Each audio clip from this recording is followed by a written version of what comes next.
Saudara sekalian, hari ini saya bersyukur tentunya saya akan mengajak saudara membaca dari Injil Markus pasal yang kelima, ayat yang ke-25 sampai 28. Hanya 3 ayat, izinkan saya membacakan bagi saudara sekalian. Adalah di situ seorang perempuan yang sudah 12 tahun lamanya menderita pendarahan. Ia telah berulang-ulang diobati oleh berbagai tabib, sehingga telah dihabiskannya semua yang ada padanya. Namun sama sekali tidak ada faedahnya, malah sebaliknya, keadaannya makin memburuk. Dia sudah mendengar berita-berita tentang Yesus. Maka di tengah-tengah orang banyak itu, ia mendekati Yesus dari belakang dan menjamah jubahnya. Sebab katanya, mari bilang bersama saya, asal kujamah saja jubahnya, aku akan sembuh. Saudara akan bertemu ada 2 aktor yang dipertontonkan di dalam kisah ini. Aktor yang pertama bernama Yairus dan aktor yang kedua adalah perempuan yang sakit perdarahan. Yairus merupakan sosok tokoh yang sangat penting. Bayangkan saja bagaimana dia tidak penting. Dia seorang kepala rumah ibadat orang Yahudi. Namun di sisi yang lain kita akan berjumpa dengan seorang perempuan yang bahkan namanya tidak dicatat. Yairus datang menjumpai Yesus dengan sebuah maksud bahwa dia ingin Yesus menolong anaknya. Kalau saudara perhatikan di ayat yang ke-22 dari pembacaan kita dalam Injil Markus pasal yang kelima, ayat 22 bilang begini, datanglah seorang kepala rumah ibadat, dia bernama Yairus. Ketika ia melihat Yesus, tersungkurlah ia di depan kakinya. Di dalam bahasa aslinya diterjemahkan sebagai pito, bahwa Yairus tersungkur dengan penuh percaya diri. Kenapa percaya diri? Karena Yairus adalah seorang yang memiliki jabatan dalam komunitas sosialnya. Bahkan semua orang yang bersama-sama dengan Yairus mendukung sepenuhnya sikap Yairus untuk meminta pertolongan Yesus. Dia pipto, dia tersungkur di depan kaki Yesus. Saudara, pada ayat yang ke-23 dikatakan begini, dia memohon dengan sangat. Saya suka dengan kata dengan sangat, berarti dia mohon sekali kepada Yesus. Dan memohon dengan sangat kepadanya. Apa yang dia bilang? Anak perempuanku sedang sakit, hampir mati. Datanglah kiranya dan letakkanlah tanganmu atasnya, supaya ia selamat dan tetap hidup. Dan hasilnya di ayat 24, saudara. Kalau saudara perhatikan di ayat yang ke-24, saudara akan berjumpa bahwa hasilnya, Alkitab mencatat begini, lalu pergilah Yesus dengan orang itu. Tolong perhatikan baik-baik bahwa setelah Yairus pipto, setelah Yairus tersungkur di depan kaki Yesus, yang terjadi adalah begini. Yesus kemudian dicatat dalam ayat 24, pergi berjalan bersama dengan orang itu. Siapa orang itu? Dia adalah Yairus. Dengan kata lain, Yesus menjawab permohonan Yairus dan orang banyak, perhatikan sekali lagi, orang banyak berbondong-bondong mengikuti Yairus dan Yesus dan berdesak-desakan dekatnya. Nah, ini hal yang menarik sekali, saudara-saudara. Saya ingin saudara mendapatkan sebuah gambaran di awal bahwa Yairus itu diikuti oleh orang banyak karena dia memiliki jabatan di dalam komunitas sosial. Saya stop screen dulu ya, saya izin. Saudara perhatikan, Yairus sudah pergi bersama dengan Yesus, tapi ketika perempuan ini muncul, Yesus berhenti seketika. Nah, tentunya saudara-saudara, saya ingin menjelaskan kepada saudara kenapa perempuan ini bisa menghentikan langkah kaki Yesus. Mari renungkan sejenak. Sudahkah kehadiran imanmu membuat langkah kaki Yesus berhenti sejenak menghampiri kehidupan saudara? Sudahkah pergumulanmu yang engkau teriakan di depan Tuhan membuat langkah kaki Yesus berhenti sejenak untuk melihat dan menghampiri pergumulan hidup saudara?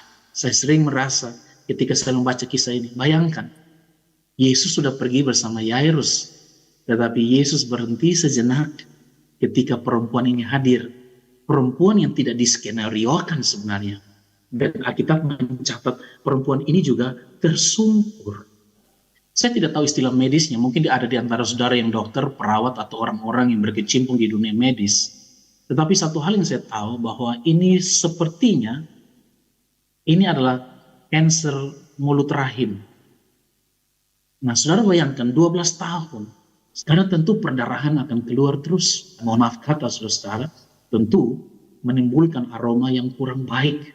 Jadi wanita ini selain dia sudah sakit, tetapi wanita ini juga dia sedang ada pada posisi nilai tawar yang tidak terlalu baik. Mari lihat sejenak. Yairus anaknya berumur 12 tahun. Perempuan ini menderita selama 12 tahun. Yairus yang 12 tahun tertawa, tetapi perempuan ini 12 tahun lalu mulai menangis.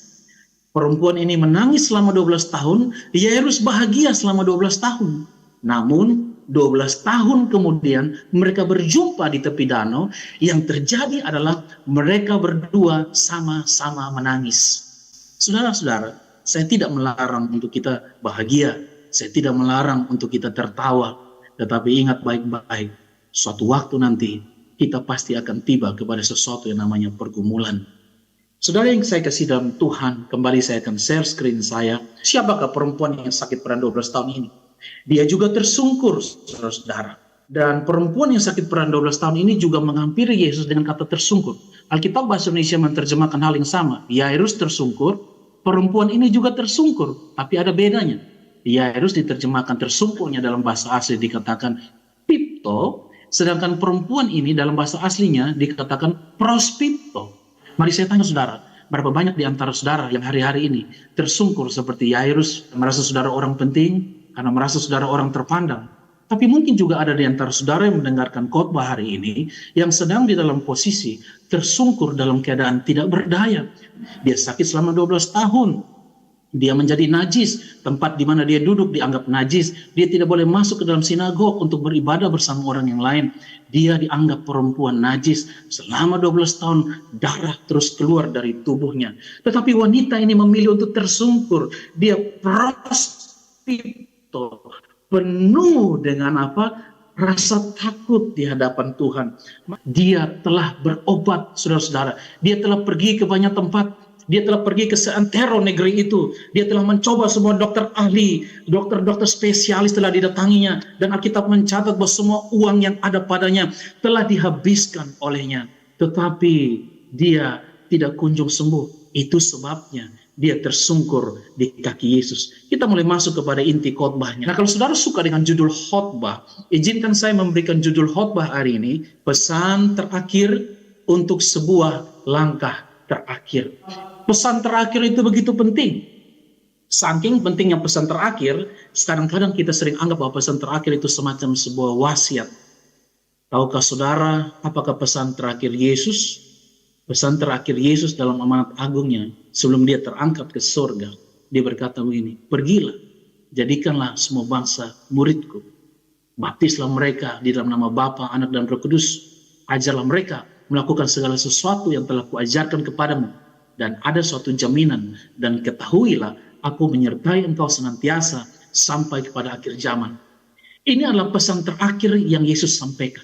Nah, pesan terakhir ini untuk langkah terakhir, bahwa kita semua tidak pernah tahu kapan langkah terakhir kita. Saya akan membangun sebuah pertanyaan khotbah yang akan mengantar saudara dan saya menerima kebenaran firman Tuhan pada hari ini.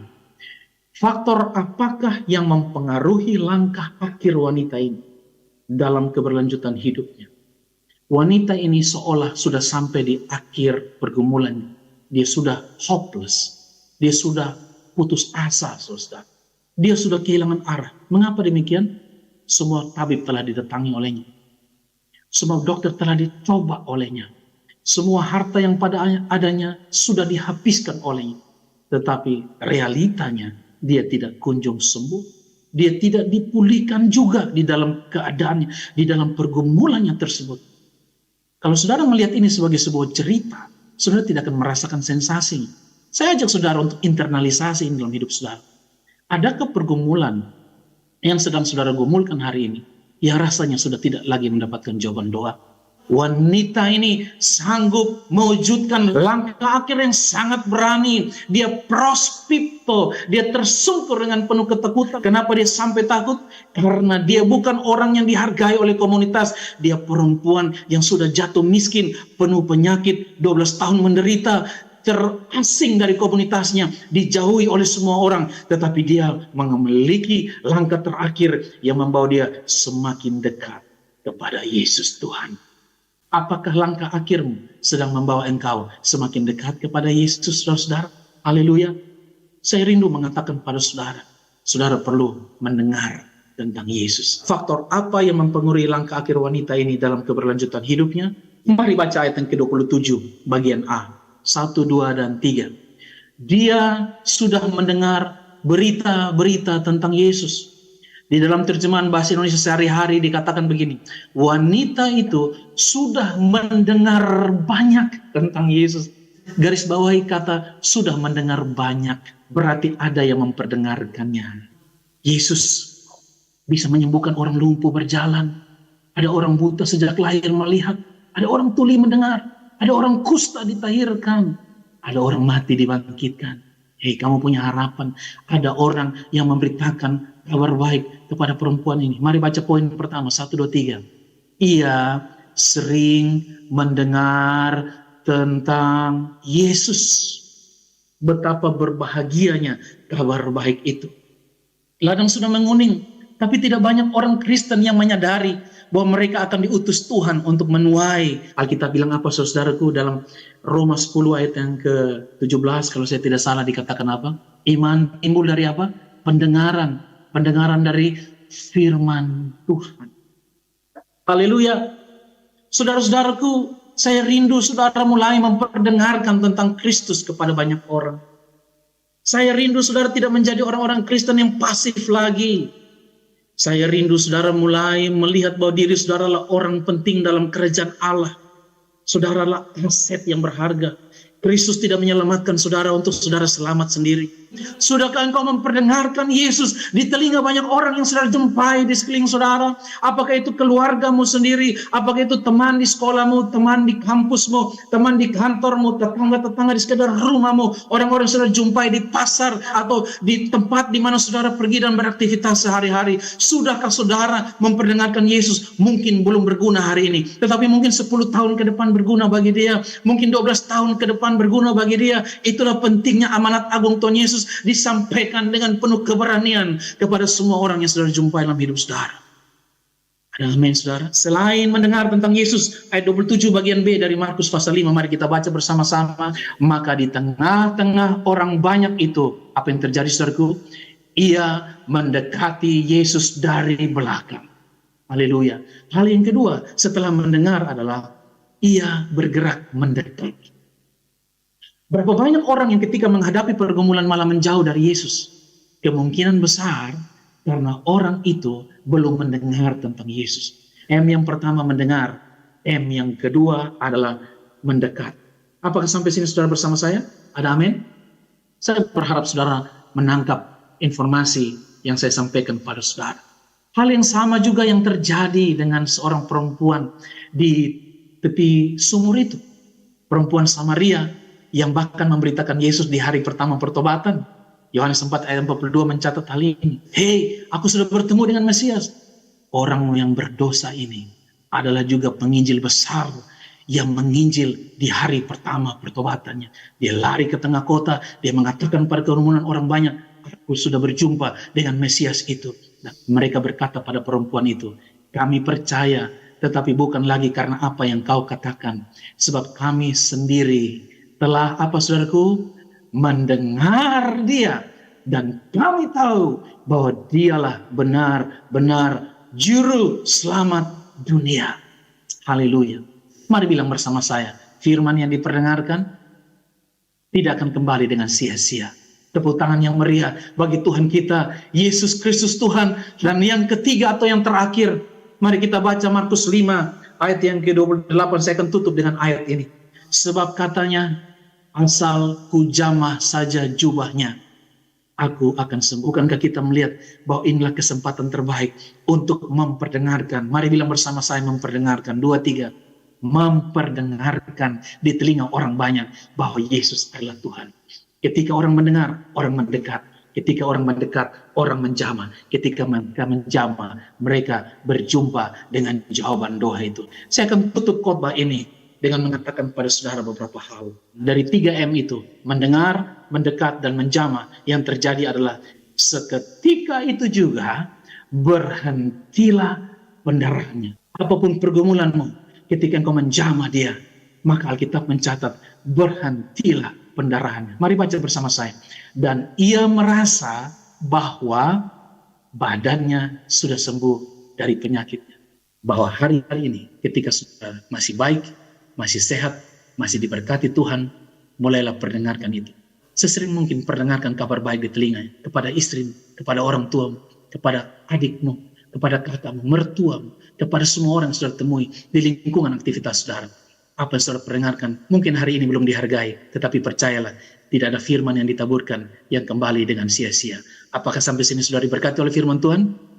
Tuhan Yesus memberkati Pastor Bastian Remi Sigarlaki dan jemaat Tuhan yang saya kasih. Salam dari Kupang, shalom bagi kita.